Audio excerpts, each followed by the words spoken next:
Assalomu alaykum, hurmatli saboqdoshlar. Biz bugun ikkinchi qism kitobimizning 14-darsining muzokarasini qilamiz. 14-darsninki muzokarasini qilamiz. Bolalar kirib bo'lguncha bir oz saqlaylik. Endi biz bugun 14-darsning emas, 13'nikini qilamiz. Biz 13-darsning muzokarasini qilasiz.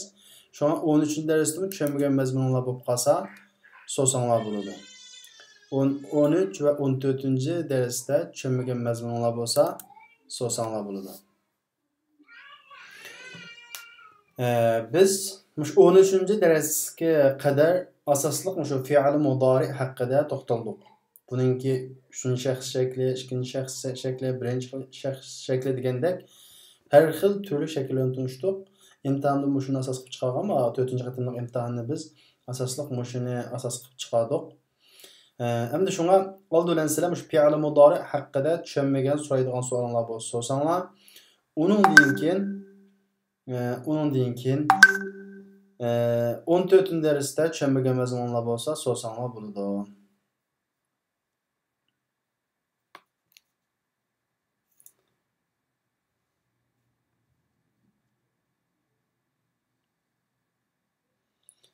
Şuna şu fe'l mudoriga aloqador, fe'l amriga aloqador tushunmagan savollar bo'lsa, darsxonamizga yoki şu bevosita aqtish ko'zining ostiga yozsanglar bo'ladi.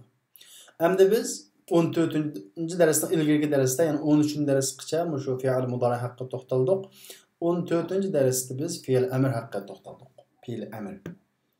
Endi esimizda olsun fe'l amri biz mana derslikimizde bunu g'oyibdan tushundirgan, ammo o'zli tagda bu nereden yanıldı deganda ikkinchi shaxs fe'l mudori ikkinchi shaxsdan yanıldı. Bu ikkinchi masalan tezhabu degan fe'lni olamiz. Birinchi qoida oxirini sukun qilamiz, tezhab bo'ldi. Ikkinchi qoida mudoriyat harfini olib tashlaymiz. Za sukun o'qig'ili bo'lmadi. Bu vaqtda alifdan birini akab beramiz.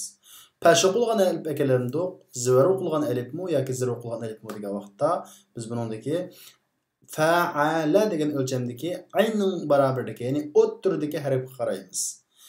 Zadan keyingi ha harfiga qaraymiz. Pash o'qilgan bo'lsa pash o'qilgan alif, zivar yoki zir o'qilib qolgan bo'lsa zir o'qilgan alif akiramiz. Unda bo'lsa tazhabuda hanim o'qildi zivar. Unda bo'lsa zir o'qilgan alif akiramiz, izhab bo'ldi deymiz. Mana mushu bo'yicha amr chiqaramiz. Bu birligi. Endi ikkiligi tazhabu, tazhabani, tazhabuna shunaqo. Ikkiligi shu tazhabani. Endi tazhabani. Buningdan ikkilik shakldagi amr chiqaramiz. Qanday shaklda amr chiqaramiz? Birinchi qoida nima edi? Oxirini sukun qilamiz. Endi tazhabani degan bu nun qanday? Zir. Endi bu yerda shunday bir qoida chiqadiki, ikkilik ko'plik, ya'ni erlik ko'plikda yoki ayollik birlikninki tazhabinadagi nuni ve ikkilikka ve erlik ko'plikka sokinlikning alomati nunni tashlab o'tish bilan bo'ladi.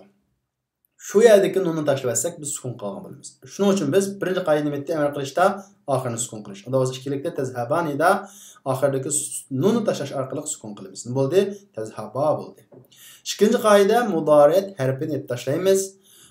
Za sukun o'qilmadi. Buni o'xshashla ha zir o'qilg'achqa zir o'qilgan alifni kapiramiz. İzhaba bo'ldi. Endi ko'plik shakllik amrni qanday yasaymiz deganda fe'l mudori ikkinchi shaxs erlik ko'plikni olamiz albatta. Tazhabuna, tajlisuna deganga o'xshagan. Endi tazhabuna degan fe'lni amrni olsak qanday olamiz? Masalan, birinchi qoida nima edi? Fe'l mudorining, ya'ni biz amr chiqarmoqchi bo'lgan fe'lning oxirini sukun qilish. Unda bo'lsa tazhabunaning oxirini sukun qilamiz. Nima bo'ladi? Qoida shuki, ikkilik va erlik ko'plikda oxirida nun bor, bu nunni tashlab etganligimiz, sukun qilganligimiz bo'ladi. Unda bo'lsa tazhabunani sukun qilmoqchi bo'lsak, oxirgi nunni qanday qilamiz? Tashlab etamiz. Tazhabu bo'ldi. Ikkinchi qoida ta mudoriyat harfini olib tashlab etamiz. Uningdan keyin za sukun, ya'ni val sukun bo'lg'achqa buni o'qilolmadi. Buningga ha zir o'qilg'achqa zirlik alifni kapiramiz. Nima bo'ldi? Izhabu bo'ldi. Endi ikkinchi shaxs ayollik birlikchi bo'lsa, tazhabina degan mudorining ikkinchi shaxs ayollik birligini olamiz. Birinchi qoida sukun qilish. Buningga o'xshashlar sukun qilganligimiz oxirini nun tashlab o'tish bilan bo'ladi. Unda bo'lsa tazhabi bo'ldi. Ikkinchi qoida mudori taraf bo'lgan ta'ni tashlaymiz va uni o'g'ilomida o'xshashlar zir qilgan alif nakiramiz izhabi bo'ldi. İkili kecho baytimiz erlik naqlın ikkilikka o'xshash. Ko'plik kecho hamda tazhabu tazhabani tazhabuna tazhabina tazhabani tazhabna. Oxirida bunda ayollikning nuni bor. İsimiz bo'lsin, mel uchinchi shaxs olsun, mel ikkinchi shaxs olsun, bu ayollikning nuni bu yerda mabni ketib ketgan. Ketib ketgan degan hamallam buni sukun qilish, buni fash qilish, buni zivar qilish hammasi taqdiran deb qaraymiz. O'zgartirib bo'lmaydi. Unda bo'lsa sukun qildik taqdiran. Bunu tashlab olmaydi çünkü bu ketib ketgan. İkinci qoida mudori tarafini deb tashlaymiz. O'g'ilomida alifdan bir nakiramiz zira qilgan izhabna. Bu shu pet shaklda chiqadi. Mana bu shu bo'yin chiqadi. Endi agar bu biz mudori tarafini deb tashlagandan keyinki shu harf harakatli bo'lib qolsa hamzani akirish hojatsiz. Masalan, ya taqifu degan fe'ldan oxirini sukun qildik, taqif bo'ldi. Mudoriyat harfini ep tashladik nima bo'ldi? Qif bo'ldi. Nihoyat oson. Endi undan boshqa oxirgi kislar bor fe'llar. Masalan, nasiya, khashiya deganga o'xshagan undan boshqa ajvab fe'llar, yaqulu, taqulu. Biz bu fe'llardan inshaalloh 15-darsda, bundan keyingi darslarimizda har bir darsda biridan fe'l cho'ng jihat manchiga bo'linadi. Manda fe'lini manda qilamiz, manda fe'lini manda qilamiz deb shu vaqtda biz tafsili tushuntirib bo'lamiz. Endi sizlar shu amri qarata sahih fe'ldan, ya'ni tarkibida hozircha nima bo'lmagan 5da vaqafa, 5da kislar bor, shunda undan boshqa zahaba deganga o'xshagan, undan boshqa 5da kislar bor fe'llardan amr erishda tushunmagan savollar bo'lsa, so'rasanglar bo'ladi. Bugungi darsimizdan keyin 14 dars asosli grammatikasi mushu.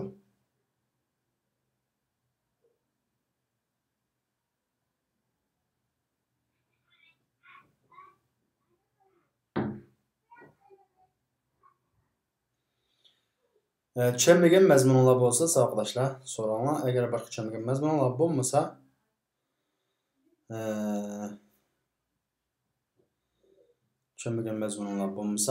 bugungi darsimiz mushu yerda oyoqlashgan bo'ladi. Bo'lmasa,